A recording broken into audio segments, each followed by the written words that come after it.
جس قوم کا جوان آوارہ ہو جائے، جس قوم کا جوان عیاش ہو جائے، جس قوم کے جوان کی راتیں اللہ کی نافرمانیوں کے اندر گزرے، اس قوم کو صفحہ ہستی سے مٹا دیا جاتا ہے۔ یہ بات اچھی طرح یاد رکھنا۔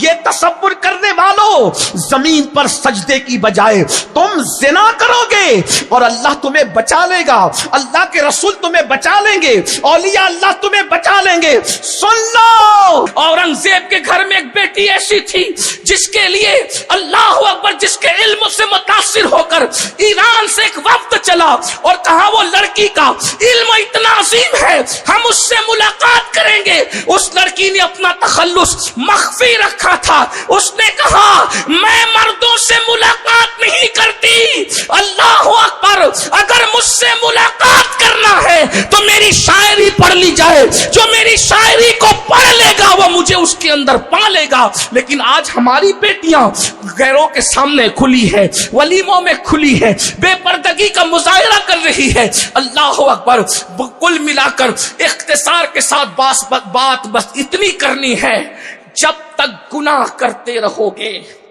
کہیں امان نہیں ملے گی۔ جہاں گناہ ہے وہاں فنا ہے۔ آج کہتے ہو سکون نہیں، گناہ۔ آج کہتے ہو روزی روٹی میں تنگی، گناہ۔ آج کہتے ہو بے قراری، گناہ۔ آج کہتے ہو بچیوں کو اچھے رشتے نہیں آتے، میں نے کہا گناہ۔ اگر میری بات پر یقین نہیں آتا، کم سے کم اپنے نبی کی بات پر تو یقین کر لو۔ کب تک گناہ کرتے رہو گے؟ اور کون کون سے گناہ کر رہے ہو؟ وہ کون سا گناہ ہے جو ہماری زندگیوں کے اندر نہیں ہے؟ کون سا گناہ ہے جو ہماری زندگیوں میں نہیں؟ اور ایک بات آپ سے کہوں، اگر انسان گناہ کو گناہ سمجھ کے کرتا ہے تو اس کے پلٹنے کے چانسز ہیں، اس کے رجوع کرنے کے چانسز ہیں۔ اگر انسان گناہ کو گناہ سمجھ کے کرتا ہے تو اس کے توبہ کی طرف آنے کی امید کی جا سکتی ہے۔ میری قوم کے جوانوں، دنیا نے ہمیں کہیں کا نہیں رکھا۔ آج گناہوں کو فیشن کا نام دے دیا گیا اور ہم گناہ کو فیشن کے طور پہ کر رہے ہیں۔ مثال کے طور پر میں چند گناہوں کا ذکر کرتا ہوں اور میں حق کہنے میں کبھی شرماتا نہیں، کیونکہ جس چیز کو اللہ رسول نے بیان کر دیا، اب اس کے بیان کرنے میں مجھے کوئی شرم نہیں کرنی چاہیے، اس لیے کہ اصل حیا تو اللہ رسول کی بارگاہ میں ہے۔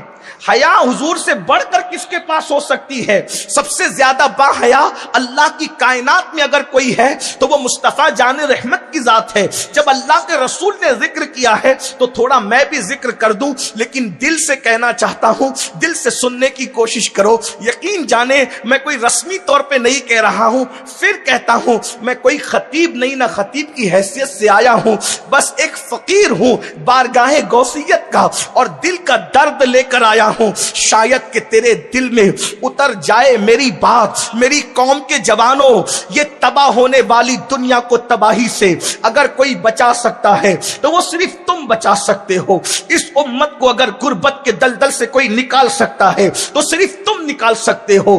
بھاگنے والی بچیوں کے پیروں میں اگر حیا کی کوئی زنجیر ڈال سکتا ہے تو وہ تم ڈال سکتے ہو۔ امت کی زلف پریشاں کو ناخن تدبیر سے اگر کوئی سنوار سکتا ہے تو وہ تم سنوار سکتے ہو۔ میری قوم کے جوانوں، جوان کسی باپ کا صرف بیٹا نہیں ہوتا، جوان صرف کسی ماں کا بیٹا نہیں ہوتا، بلکہ جوان پوری قوم کا سرمایہ ہوتا ہے۔ جس قوم کا جوان سنور جاتا ہے اس قوم کی تاریخ سنہری حروفوں سے لکھی جاتی ہے۔ جس قوم کا جوان آوارہ ہو جائے، جس قوم کا جوان عیاش ہو جائے، جس قوم کے جوان کی راتیں اللہ کی نافرمانیوں کے اندر گزرے، اس قوم کو صفحہ ہستی سے مٹا دیا جاتا ہے۔ یہ بات اچھی طرح یاد رکھنا۔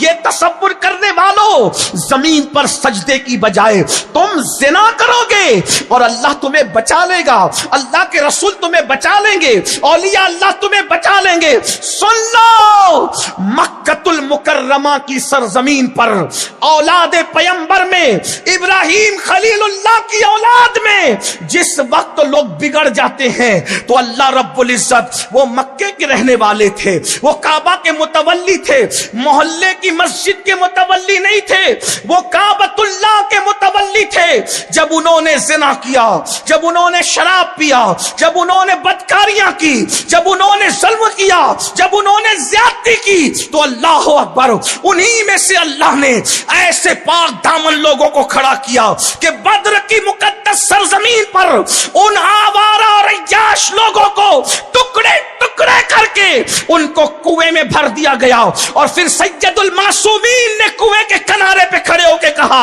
اے ابو جہل، اے عتبہ، اے شیبہ، یہ کون لوگ ہیں تمہیں پتا ہے؟ اللہ اکبر، یہ اولاد ابراہیم میں سے ہے، جسے پتا ہے وہ جان لے، جسے پتا ہے اسے پتا ہے، جسے نہیں پتا ہے وہ جان لے۔ ابو جہل کو کیا سمجھتے ہو؟ ابراہیم علیہ السلام سے اس کا شجرہ ملتا ہے۔ آپ ابو لہب کو کیا سمجھتے ہو؟ حضرت ابراہیم سے اس کا شجرہ ملتا ہے۔ عتبہ شیبہ کو کیا سمجھتے ہو؟ اللہ اکبر، خلیل اللہ سے اس کا شجرہ ملتا ہے۔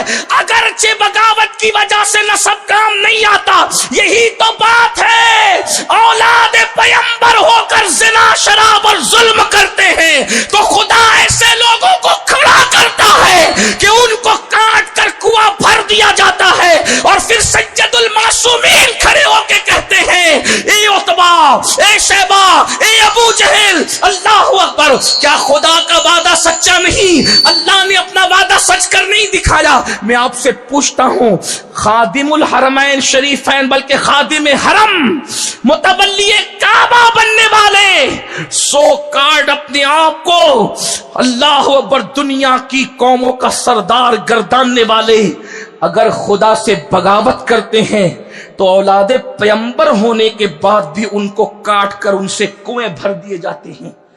کیا ہمارا باپ کوئی نبی ہے؟ ہمارا باپ کوئی پیغمبر ہے؟ ہمارا باپ کوئی رسول ہے؟ کہاں جا رہے ہو؟ آپ کہتے ہو اللہ بخشے گا، مہربان ہے، بالکل بخشے گا۔